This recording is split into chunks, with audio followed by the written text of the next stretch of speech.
Folks, the U.S. household debt has just hit a new record high, and economists have confirmed a growing number of Americans are struggling to avoid their basic necessities. It has led to several new relief checks targeted at the low income, and thousands of dollars is in relief, and is expected to be made available soon. Hopefully we can see Joe Biden with more stimulus payments in 2023 and sending it out right now. And with everything from eggs to gas prices costing outrageous amounts of money lately, Americans continue to lean on their credit cards to front the bills. The New York Fed reported that the U.S. household debt surged to a record $17 trillion, with consumers owning about $196 billion on their credit cards in the first quarter of 2023 alone. So with things like this increasingly high, it only makes more sense for Joe Biden to send the stimulus checks. It is just something that he has to do, because people do need the money.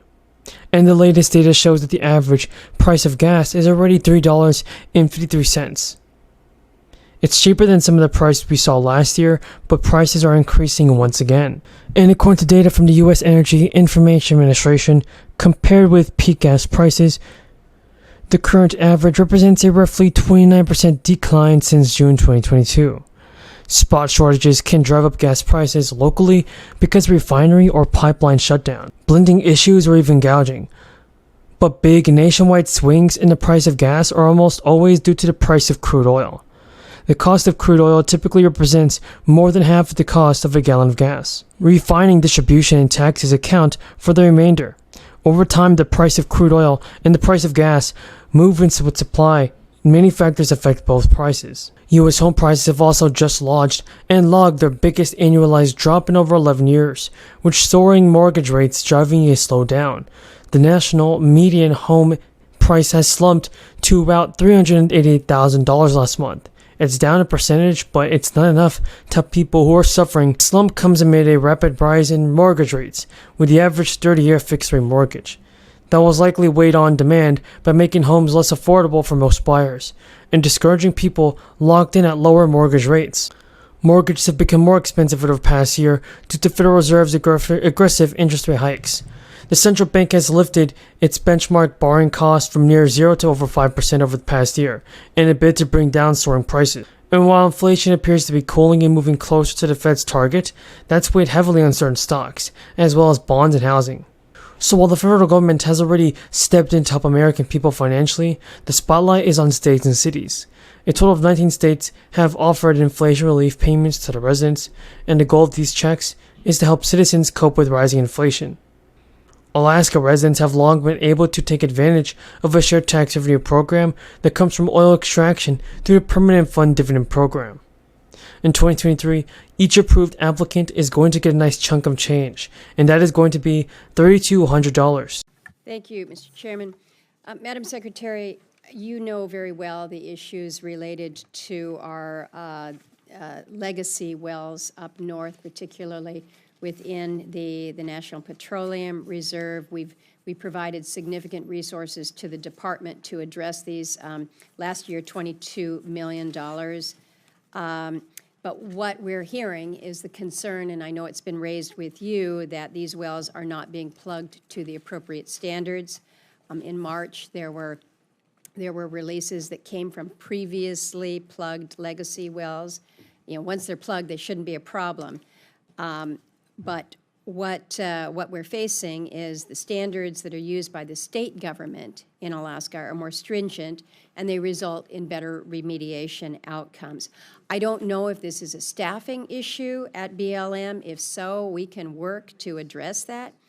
But I need you to commit to me to have BLM review the remediation and plugging standards that are used by the state of Alaska to see what improvements can be made to BLM's own standards. And I'd hope that after you get such a review, we can sit down and work through this. Absolutely. We're happy to work with you on all of that, Senator. Okay. Thank you. Then what I would ask again is if you can do this. Here is a ton of news with the fourth stimulus payments, Social Security benefits, SSI, and SSDI. Continue watching this video because you don't want to miss out on this. The majority of Americans strongly support the federal government doing something for a fourth stimulus check, and there's 3 factors that we're going to go over in today's video. First of all, is whether Democrats and Republicans are going to find a way to get a bipartisan deal done on stimulus funds and for families. Republicans have not even been on board for another direct payment issue to most eligible adults. But a number of Republicans are in favor of expanding this child tax credit. And this has been a key priority for Democrats as well.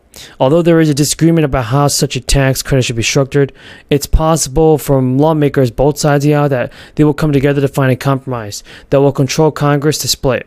So the Colorado senator has even asked one of the leading efforts in the Senate. He told CNN that Republican leaders decided to send a lump of coal to America's children last year, and we know that the most significant step Congress can take to help America's children is to support an expanded child tax credit. So when Congress took action on this in 2021, we cut child poverty in half in 2020. And so, as of right now, things will go back to the way they were before the American Rescue Plan, unless somebody does something for these stimulus payments. Because now the IRS said it recently finished correcting tax returns for 2020, which included overpayments for unemployment benefits that worked and received last year. And this means that it issued already 12 million tax refunds as a result. So the average tax refund is around $1,200, with the agency sending a total of $15 billion to taxpayers. So it may not seem like a lot, but it is. And so what we mean by this is that the average tax refund is around $1,200, everybody. $1,232. So with the agency sending a total of $15 billion back to taxpayers, well, the IRS has said that taxpayers were sent letters from the IRS to inform them about fixes to their 2020 tax filings. So now the tax review came about during the American Rescue Plan. Yes, during the American Rescue Plan, about 14 million tax returns were collected and corrected, but the IRS issued 12 million refunds for those filings. That added, individuals and married couples whose adjusted gross income was below 150 grand were also eligible to have some unemployment aid untaxed. And according to the IRS, taxpayers were eligible for the exclusion, and who haven't got a correction from the IRS may need to file an amended 2020 tax return to claim any refund. During his speech, McConnell said, "We all know inflation and the economy are the biggest problems facing Americans today. We are a big and a diverse country. 93% of Americans hardly ever agree on anything, but Democrats are unifying the country in unhappiness, at a dark path down which have taken our economy." McConnell once again blamed inflation on Congress, saying that last year, without a single Republican vote, the stimulus checks passed. McConnell warned that a budget reconciliation package under negotiation is going to put more pressure on the economy, citing more than $200 billion in tax increases. The package would include to extend the solvency of Medicare. McConnell told reporters business owners are watching apprehensively as Democrats debate another dose of bad policies. Now, you can expect a big stimulus check soon. Democrats and Republicans have officially signed into law legislation that is going to provide new stimulus checks to millions of low-income households with up to $1,000 in financial aid. Last year, the enhanced child tax credit provided millions of parents in the U.S. with financial relief. The last expanded child tax credit payment was dispersed in December, but the pause led to the increase in the number of children